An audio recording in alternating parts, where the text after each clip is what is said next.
ഉത്സവവും മിഠായി വിതരണവും നടത്തി ഇന്ന് സ്കൂളുകളിൽ ആദ്യാക്ഷരം കുറിക്കാൻ കുരുന്നുകളെത്തി. എന്നാൽ സംസ്ഥാനത്തെ വിവിധ ഭാഗങ്ങളിലെ സ്കൂളുകൾ അടഞ്ഞുകിടക്കുന്നു.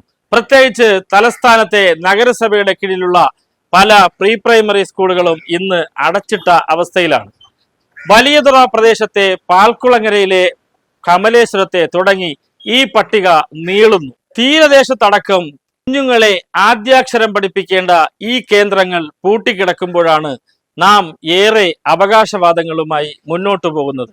അധികൃതരുടെ വിദ്യാഭ്യാസ വകുപ്പിന്റെ പ്രവേശന ഉത്സവം, എന്നാൽ ഇതൊന്നും അറിയാതെ ഒരു സർക്കാർ വക പ്രീ പ്രൈമറി സ്കൂളും ഏറെ കൊട്ടിഘോഷിക്കപ്പെട്ട് പ്രവേശന ഉത്സവം നടത്തുമ്പോഴും വലിയതുറ തീരപ്രദേശത്തെ പ്രീ പ്രൈമറി സ്കൂൾ അടഞ്ഞുകിടക്കുകയാണ്.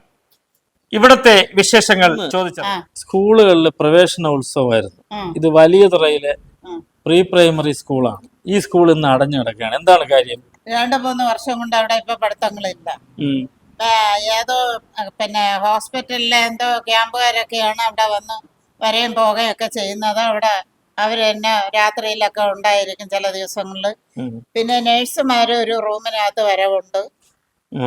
അത് ഈ കുട്ടികളുടെ ഈ പോളിയോ ഒക്കെ എടുക്കുന്ന ടൈമിനാണ് അവര് വരുന്നത്. പിന്നെ ഇടയ്ക്കുള്ള ദിവസങ്ങളിലൊക്കെ അവര് വരെയും പോകുകയൊക്കെ ചെയ്യുന്നുണ്ട്.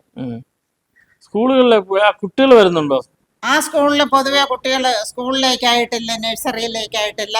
നമ്മുടെ ഇവിടെ ഈ സ്കൂളിന്റെ ഫ്രണ്ടിലിരിക്കുന്ന നഴ്സറിയിൽ ദിവസവും പഠനമുണ്ട്. പ്രീ പ്രൈമറി സ്കൂളിൽ ആളില്ല.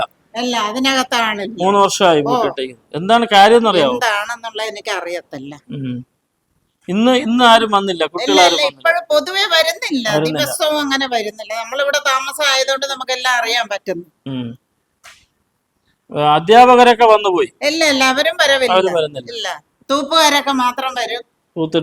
ഈ റോഡ് സൈഡൊക്കെ തൂക്കുന്ന അവര് മാത്രം വരും, തൂക്കും, ക്ലീൻ ചെയ്യും, അവരങ്ങ് പോകും. ഇത് കോർപ്പറേഷന്റെ കീഴിലുള്ളതല്ലേ? അതിന്റെ അതും കോർപ്പറേഷന്റെ തന്നെ, ഇതും അത് തന്നെ, ഇതും അത് തന്നെ. ഇതിനെ കുറിച്ച് അന്വേഷിച്ചായിരുന്നു എന്താണ് സംഭവം? ഇല്ല, നമ്മൾ അത് അന്വേഷിക്കേണ്ട കാര്യമില്ലല്ലോ.